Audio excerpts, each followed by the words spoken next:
My daughter mocked my birthday gift, saying it would be better if I wasn't so pathetic. Even my wife agreed, so I moved out, filed for divorce, and forced them to face what they had already lost. I'm 54 male, living in Traverse City, Michigan. I have been a mechanic my whole adult life. 31 years of busted knuckles, brake dust in my lungs, and that motor oil smell that will not come off no matter how hard you scrub. I own my own shop now. Sheridan Auto 6 Bays, and a reputation for honest work. Her name is Paige, my daughter. The girl I used to carry on my shoulders at county fairs because she wanted to see over the crowd. The girl who cried into my shirt when her first boyfriend dumped her. I sat there patting her back like an idiot, telling her she deserved better. Apparently, she agreed with that last part a little too much. 26 years old. I had raised her since she was a screaming potato in a blanket. Changed the diapers, paid for the braces, taught her how to drive in a parking lot behind the Kroger on Saturdays when her mother was too busy getting her nails done. And this was what I got. In front of her friends on her birthday, while a $32,000 car sat in the driveway with a bow on it that took me 20 minutes to tie. The party was Paige's idea. She wanted something big for her 26th birthday. A backyard bash with her friends, her fiancé, and enough decorations to make the neighbors think we had lost our minds. My wife Colleen handled the planning. I handled the bill. That is how it had worked for 28 years of marriage. I spent the week before the party stringing lights across the backyard, setting up tables, hauling chairs from the rental place because Paige insisted plastic lawn furniture was too tacky. By the time the first guest arrived, I was already tired, but I smiled, shook hands, made small talk with people I barely knew, and waited for the right moment to bring out the gift. I had been planning the car for months. Paige is old. Honda was on its last legs, burning oil, and making sounds that kept me up at night, worrying she would break down on some back road. A Mazda CX-30, reliable, safe, good on gas. I test drove 3 of them before picking the one with the best safety ratings. Even got it in her favorite color, that dark blue she always pointed out when we passed the dealership. The look on her face when she saw it was not disappointment. It was disgust. A Mazda, she said loud enough for everyone to hear. Dad, seriously, I could feel the whole vibe shift. 20 or so people suddenly very interested in the appetizer table. Her fiancé, a guy named Chester, who sold insurance, stood there with his arms crossed like he was watching a show. It is brand new, I said. $32,000, top safety ratings, 4 years of warranty. It is a Mazda, she repeated like I had handed her a bicycle with a missing wheel. You know I wanted a BMW. We talked about this. Mom showed you the ones I liked. Those started at $55,000 Paige. So, you own a business. I looked at my daughter then. Really looked. The expensive highlights in her hair, the designer bag hanging off her shoulder, the engagement ring that Chester's parents had probably paid for because that kid could not afford a ring pop on his own commission. She had never worked a job that left her sore at the end of the day. Never had to choose between fixing her car and paying rent. Never understood that money came from somewhere. From hours bent under hoods in a shop that hit 100 degrees in July. Then she dropped this bomb. You know what she said? And I swear she glanced at her friends to make sure they were listening. The best gift would be having a decent father who actually gets me what I want. You could hear a pin drop. I turned to look at Colleen standing by the back door with an iced tea in her hand. My wife of 28 years. Her expression said it all before she even opened her mouth. You humiliated her in front of her friends with that pathetic car, Colleen said. What did you expect? I nodded once. Not because I agreed, because I finally understood something I had been too stubborn to see for years. I was not a husband or a father anymore. I was an ATM with a pulse. All right, I said. Paige's expression shifted. She had been expecting an argument, expected me to get defensive, maybe apologize. Definitely given the way I always had. I pulled the bow off the Mazda, wadded it up, and tossed it in the garbage can by the garage. Then I got in the car and drove away. No yelling. Just the smooth hum of the engine. My brother lives 20 minutes outside town in a house he built himself over 3 summers when he was still married. The marriage did not last, but the house did. That is Victor for you. Everything he touches either falls apart or stands forever. No middle ground. Vic is 4 years older. He went through his own divorce 8 years ago. His ex-wife took the kids to Ohio and left him with nothing but the house and a woodworking hobby that started as a distraction and became an obsession. He has got 2 sons he sees twice a year if he is lucky. If anyone understood what I was going through, it was him. He was on his porch when I pulled up, feet kicked up on the railing watching the sunset. Nice car, he said as I got out. Is it yours? It was supposed to be for Paige, her birthday gift. He raised an eyebrow. Was I told him what happened? The whole ugly scene in the driveway. Every word my daughter said. Every word my wife did not have to say because her face did the talking for her. Vic listened without interrupting. When I finished, he just nodded slowly like he was thinking it over. "You can stay in the spare room," he said, "long as you need." I grabbed the overnight bag I keep in my truck for emergencies and followed him inside. The spare room was small but clean. Single bed, bare walls, a window that looked out over the woods behind his property. I sat on the edge of the mattress and stared at my hands for a long time. Grease under the fingernails, scars across the knuckles, the permanent calluses that never went away. These hands had rebuilt transmissions, replaced timing chains, saved customers thousands of dollars by catching problems early. These hands had also built a treehouse for Paige when she was 7, taught her to throw a baseball when she was 9, helped her move into her first apartment when she was 22. Apparently none of that was worth as much as a German logo on a hood. The next morning I drove the Mazda back to the dealership. The salesman who had helped me, a young guy named Dennis, who had spent an hour making sure I got exactly what I wanted, looked confused when I walked in. "Everything okay with the vehicle?" "Mr. Sheridan, vehicle is fine," I said. "Situation has changed. I need to sell it back." He winced. "Dealerships do not do returns on new cars. Everyone knows that. But they do buy vehicles, and Mazda with 47 miles on it was about as close to new inventory as they could get without unwrapping the plastic." Dennis brought in his manager, a guy I had done brake work for a few years back. We talked numbers. They offered me $26,000. I countered at 28. We settled at 27, which meant I ate about $7,000 after taxes and fees on a car that had barely left the lot. Expensive lesson, but cheaper than a lifetime of resentment. I signed the paperwork, watched them process the check, and walked out with a lighter wallet and a clearer head. Vic was waiting for me when I got back, sitting in his workshop with sawdust on his flannel and a half-finished rocking chair between his knees. "Returned it," I said. "Good." He did not look up from his sanding. Now what I had been asking myself the same question all morning. My phone had 25 missed calls, a mix of Colleen and Paige. I had not listened to a single voicemail. Did not need to. I knew how it would go. "You are overreacting. You are being dramatic. You are making this about yourself." "I am going to see a lawyer," I said. Vic stopped sanding, looked up at me for the first time. Divorce. 28 years of marriage, and she called a $32,000 gift pathetic. She did not just side with Paige, she piled on. In front of everyone. He set down his sandpaper and wiped his hands on his jeans. "You are sure about this?" "Not just angry, I am angry," I admitted. "But I am also thinking straight." Vic nodded. "I know a guy, same one I used." He wrote down a name and number on a scrap of wood and handed it to me. Leonard, Traverse City. I called the next day and scheduled a consultation for the end of the week. The receptionist asked if this was a contested or uncontested matter. I told her I honestly did not know yet, but I had a feeling it would not be friendly. The law office was in a strip mall between a nail salon and a sandwich shop. Not exactly impressive. The man himself matched the office. Mid-60s, gray beard, reading glasses perched on his nose. "Tell me about your assets," he said after we had covered the basics. I walked him through it. The house purchased 22 years ago paid off 9 years early because I worked overtime every chance I got. The shop, which I had built from nothing with a small business loan, I had repaid in full 8 years ago.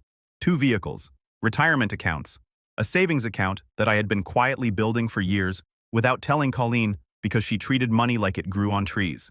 Leonard took notes, asked questions, made sounds that could have been approval or concern. When I finished, he leaned back in his chair and studied me. "Michigan is an equitable distribution state," he said, "not community property. The court divides assets based on what is fair, not necessarily 50-50. What does that mean for me? It means we can argue that assets you brought into the marriage, assets you built independently, should weigh in your favor. Your business, for instance. Your wife's contribution to that business would be evaluated. She has never set foot in my shop except to complain about the smell." He almost smiled. "Document everything. The more records you have, the better your position." I had been documenting everything for years without even realizing it. Tax returns, business receipts, maintenance logs for every vehicle we had owned. I am a mechanic. Paperwork is half the job. Every repair gets written up. Every part gets a receipt. Every hour gets logged. That weekend, Vic helped me move the rest of my stuff out of the house. Colleen was not home. Paige's car was in the driveway, though.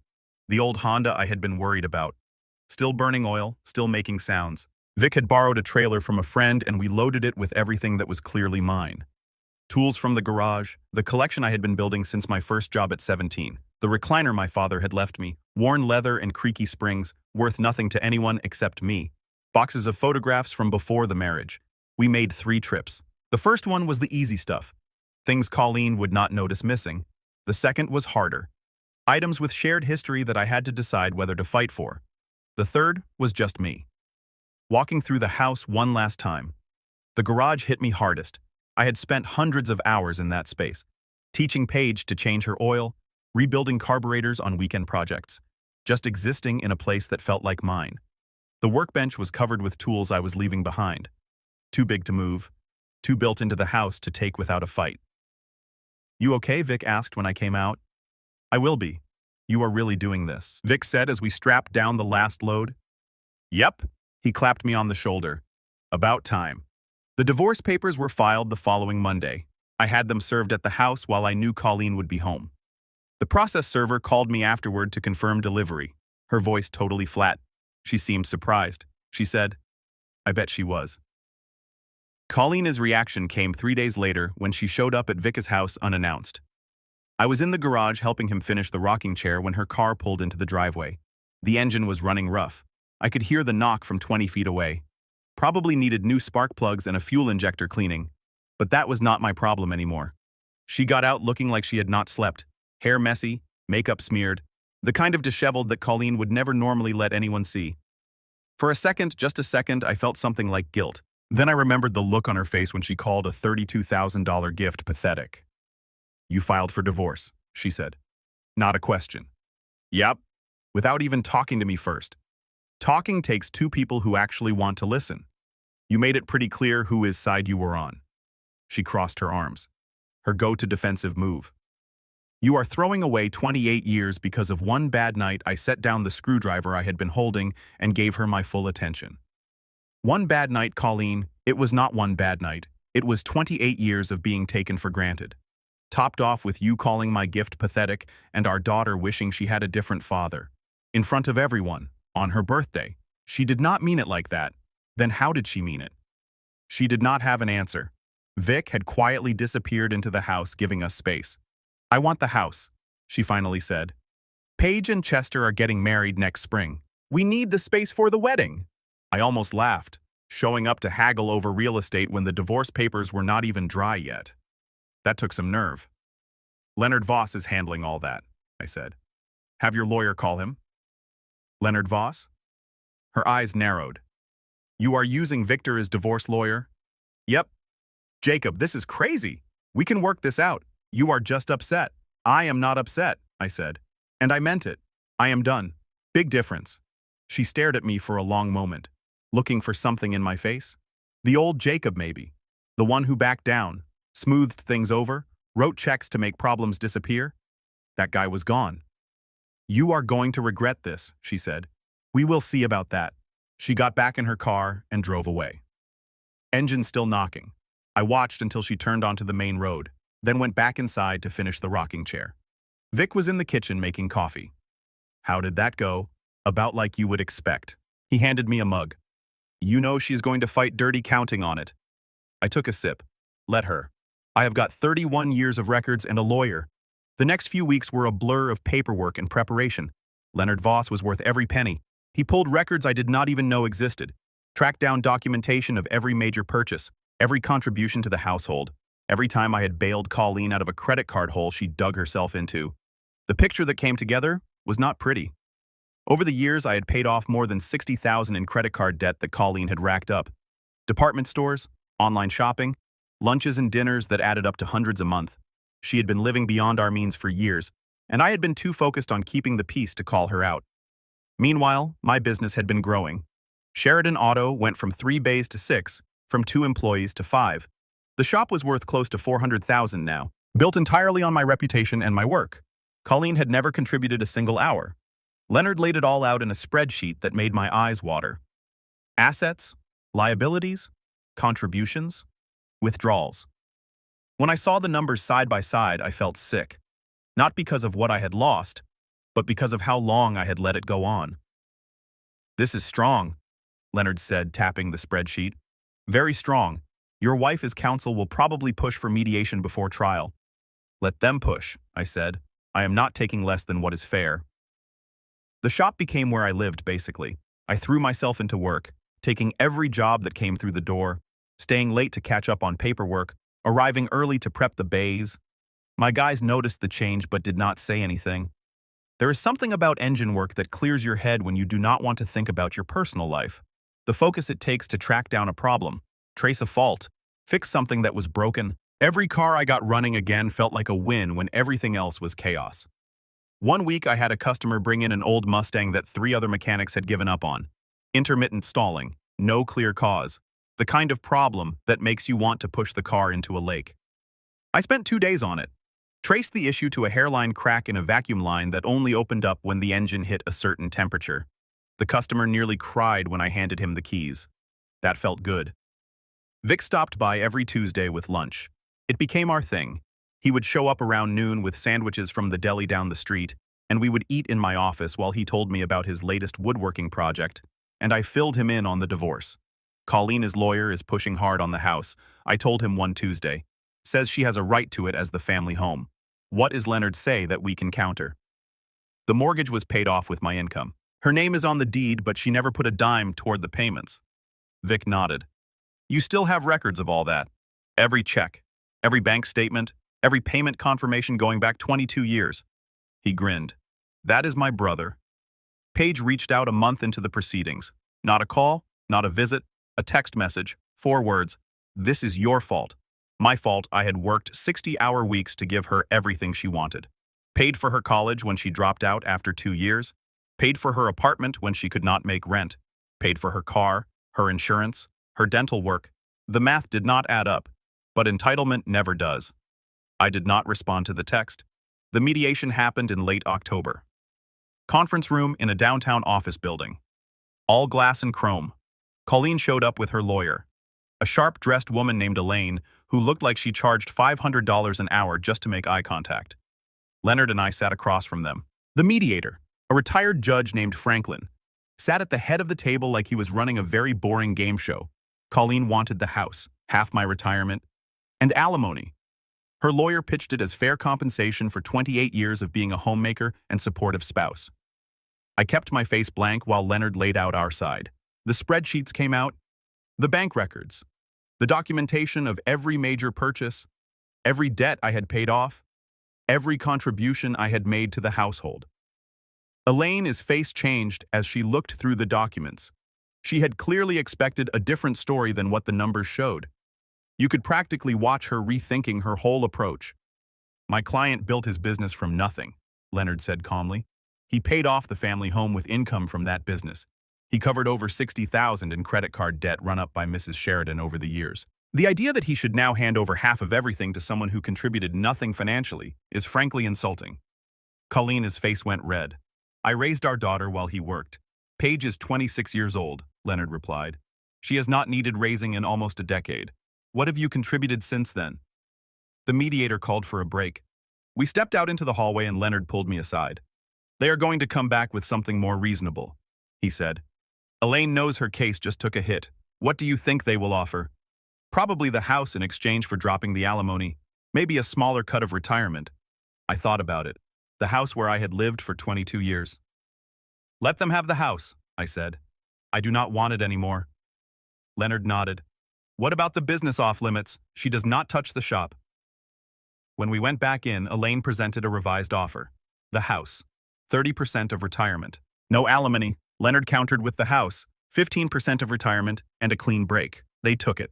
Walking out of that building, I felt lighter than I had in years. The house was gone. But it had stopped feeling like home a long time ago. The money was manageable, and Sheridan Auto was still mine. Every wrench and lift and bay. Vic was waiting in the parking lot. He had insisted on driving me. Well, he asked. It is done. House is hers, shop is mine. He clapped me on the shoulder. Then let us go celebrate. I will buy you dinner. Winter came early that year. First snow in mid-November. The kind that sticks around and makes everyone miserable. I moved into an apartment across town. A two-bedroom with a view of the parking lot and neighbors who kept to themselves. I spent Thanksgiving at Vic's place. Just the two of us. Eating sandwiches and watching football because neither of us could cook a turkey without turning it into a biohazard. He had finished the rocking chair and presented it to me like it was a trophy. Beautiful work. Smooth finish. Perfectly balanced. Oak hand selected from a lumber yard 3 hours away because Vic does not do anything halfway. The joints were tight. The curves felt right. The whole thing was built to last generations. I put it on my balcony and sat in it every morning with my coffee. "You are getting philosophical in your old age," Vic said when he caught me out there one morning. "I am learning to appreciate small things," I replied. Paige got married in March. I was not invited. Heard about it secondhand from a cousin who still talked to both sides of the family. Small ceremony, backyard venue, the same backyard where she told me I was not a decent father. Funny how that worked out. Chester's parents paid for everything, according to the cousin. The dress, the catering, the photographer. Colleen contributed the venue, which was really my contribution since I had mowed that lawn for 22 years, but who was counting anymore? Besides me. I did not send a gift, did not send a card, just let the day pass like any other Tuesday. Spring brought some changes. The shop was busier than ever, word of mouth filling my bays with more work than my guys could handle. I hired 2 more mechanics, young guys fresh out of trade school who reminded me of myself 30 years ago. Hungry, eager to learn, willing to put in the hours. I was building something new, not just the business, but a life that was not all about people who did not appreciate me. Joined a bowling league with Vic, which sounds lame until you realize it is just an excuse to hang out and throw heavy objects at wooden pins once a week. Our team was called the Spare Parts, which I thought was clever. We were terrible consistently last place, but nobody cared. It was 2 hours every Thursday where the only thing that mattered was knocking down pins and talking about nothing important. Started cooking for myself instead of eating takeout every night. Turns out I am not bad at it when I actually try. It felt good making something with my hands that did not involve engines or wrenches. Even adopted a dog from the shelter, a grumpy old mutt named Bruno who had been passed over by everyone looking for puppies. He was 8 years old and had the personality of a retired bouncer. The shelter lady said he had been there 6 months and nobody wanted him. I signed the paperwork that afternoon. Bruno and I got each other. We had both been left behind by people who wanted something newer, and we had both decided that staying bitter about it was a waste of time. He did not need much, just food walks and someone to sit with while the sun went down. I could do that. I had spent decades doing more for people who appreciated it less. The binder idea came to me one night while I was going through old tax returns for the shop. I had kept everything. Every receipt, every statement, every record of every dollar that had flowed through my hands for the past 3 decades. Paige used to make fun of me for it, called me a hoarder, said normal people threw that stuff away. Normal people did not end up needing proof that they had spent a lifetime supporting ungrateful family members. Turns out, my paranoia was actually preparation. I started putting it together, the same way I approached a complicated engine rebuild, section by section, year by year. College tuition payments from when she enrolled, then the refund I never got when she dropped out after 2 years because she decided school was boring. Apartment rent for the 3 different places she had lived when she could not make ends meet. Car insurance premiums that I kept paying even after she was old enough to handle it herself. There were medical bills when she broke her arm skiing in college, a trip I had also paid for. Credit card statements from when she maxed out her first card, 22, and I bailed her out. The dental work when she cracked a tooth and did not have coverage. Emergency car repairs when she ignored warning lights until something actually broke. The numbers added up to just over $140,000. That is what I had put into Paige beyond the basics of food, shelter, and clothing. $140,000, not counting inflation, not counting the interest I had lost by emptying my savings over and over instead of letting it grow. I put it all in a black binder with tabs and labels, set up like a case file, just facts. On the cover I wrote 3 words, what I gave. Vic saw it during one of his Tuesday visits, picked it up, flipped through it, let out a low whistle. "What are you going to do with this?" he asked. "Not sure yet. Maybe nothing. Maybe everything." "That is a lot of money. That is a lot of years." He set the binder down and looked at me with an expression I could not read. "You know this will not change how they see things." "I know, but it might change how everyone else sees things." He was quiet for a minute. Then he nodded. "If you are going to do something, do it right. Send them to the people who matter. Let the facts speak for themselves. The opportunity showed up 6 months later like it had been waiting for the right time. Paige and Chester bought a house, heard about it from the same cousin who kept me in the loop on family stuff. Nice place in a subdivision on the north side of town, 3 bedrooms, 2-car garage. The thing about buying a house is that you need good credit and a solid income. Chester's insurance job was not exactly bringing in big money, and Paige was working part-time at a boutique, making barely above minimum wage. So how did they afford the down payment? The numbers did not add up, and I am good with numbers. The cousin filled in the gaps. Colleen had taken out a home equity loan on the house I had given her. Used the money to help Paige and Chester with their down payment. $40,000 borrowed against equity I had built with 30 years of engine work and overtime hours. The same house I had paid off early. The same house I had walked away from to keep the peace. Now bankrolling another generation of entitlement. I should not have been surprised, but hearing it out loud, hearing that my work had been turned into a gift for the daughter who had publicly wished for a different father, something in me just went quiet. Vic noticed the shift when he came by that Tuesday. "You have got that look," he said, setting down his sandwich. "What look?" "The one you get right before you do something either really smart or really stupid." He studied me for a second, then nodded. "Whatever you are planning, just make sure you can live with it after. That is the only rule. I could live with it." That was the thing. I had spent 28 years biting my tongue and living with choices I did not make. This one would be mine. I made copies of everything in the binder, 27 pages of documentation plus a cover letter explaining what each section showed. Then I sent it to the only 2 addresses that mattered. Colleen's sister, who had always seemed to get my side of things, and Chester's parents, who apparently thought they had raised a self-sufficient son marrying a self-sufficient woman. I did not include a return address, did not include a note asking for sympathy or understanding, just the facts laid out clearly, and let people make their own calls. From there, it spread the way things spread in small towns. Someone tells someone who tells someone else, and within a week, half the county knows your business. Things started falling apart within a week. Chester's parents called Paige wanting answers. Why had they heard that Jacob paid for her college, her apartment, her car? Why had they thought Paige was financially independent when the numbers said otherwise?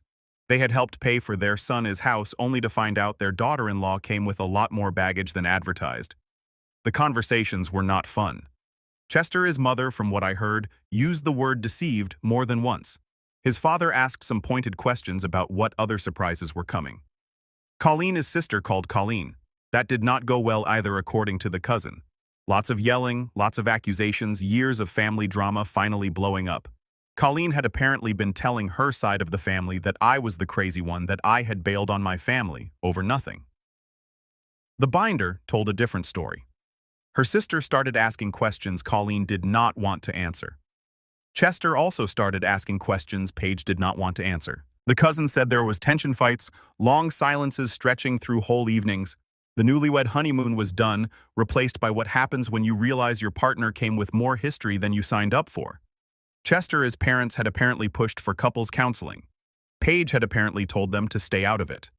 That went about as well as you would think. I heard all of this secondhand through the family grapevine. I did not reach out, did not gloat, did not do anything that could look like rubbing it in. Here's the thing about facts.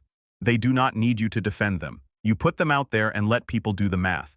Colleen could spin whatever story she wanted, but she could not argue with bank statements. Paige could say she was independent all day long, but the receipts said something else. Colleen tried reaching out once. I let it go to voicemail. The message was short. "I hope you are happy with what you have done." I was genuinely. The confrontation happened on a Sunday evening in late fall. I was out on my balcony with Bruno when a car pulled into my apartment complex. Paige's car. The same Honda I had worried about for years. Somehow still running. She got out slow, like she was not sure she wanted to be there. Took her time walking to my building, then up the stairs. The knock on my door was hesitant. I opened it and looked at my daughter for the first time in over a year. She looked beat older than 27.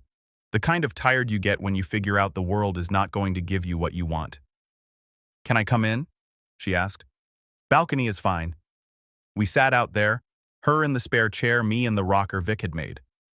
Bruno sniffed her, once decided she was not worth his time, and headed back to his bed by the sliding door. "Chester's parents will not even talk to us," she said. "They are furious. They think I lied about everything." "Did you?" She dodged the question. "They did not need to know all that old stuff. The past is what built your present. You think that down payment came from nothing? That house your mother mortgaged, I paid for it with my hands. Every dollar she gave you started with me. You did not have to tell everyone. No, I agreed. I did not. But you did not have to call me a pathetic father in front of your friends either. Actions have consequences. That is something you should have figured out a long time ago. She stared at me, and for a second I saw the kid who had crashed her bike and come running to me with bloody knees. The girl who trusted me to make everything okay. I am sorry, she said. I know it does not fix anything, but I am sorry.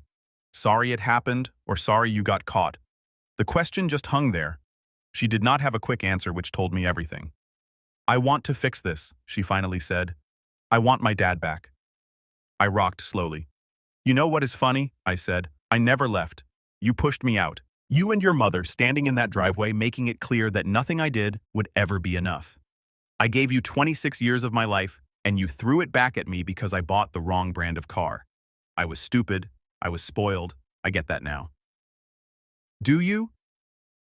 Because there is a difference between knowing something and actually understanding it. You can know you hurt someone without getting why it mattered.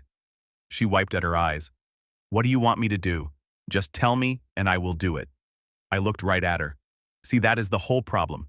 You want me to hand you a script, tell you how to act so everything goes back to how it was. But how it was, that was you taking and me giving until I had nothing left. Then what? You want to fix this? Earn it. Do not just show up with sorry and expect everything to be fine. Start being someone who gets the value of what she threw away. When you can look me in the eye and tell me what you have actually changed, not just what you feel bad about, then maybe we talk. And if I do, then maybe we have a conversation. But I am not making promises, and I am not sitting around waiting while you decide if I am worth the effort. Now I am putting myself first. If that is too hard for you, there is the door. She sat there for a while working through it. I could see her wanting to argue, wanting to push back, but she held her tongue. Maybe she had finally learned that attitude was not going to win this one. I will try, she said quietly. Trying is a start. She left a few minutes later, head down. No hug, no big promises, none of the dramatic makeup scene I half expected. Just walked to her car and drove off. The engine still sounded rough. Probably would until she learned to take care of things herself. Bruno wandered back out and dropped at my feet. I scratched behind his ears and watched the last of the daylight fade. I did not know if Paige would actually follow through. Did not know if she had it in her to change the way real fixing things required, but that was on her now, not me.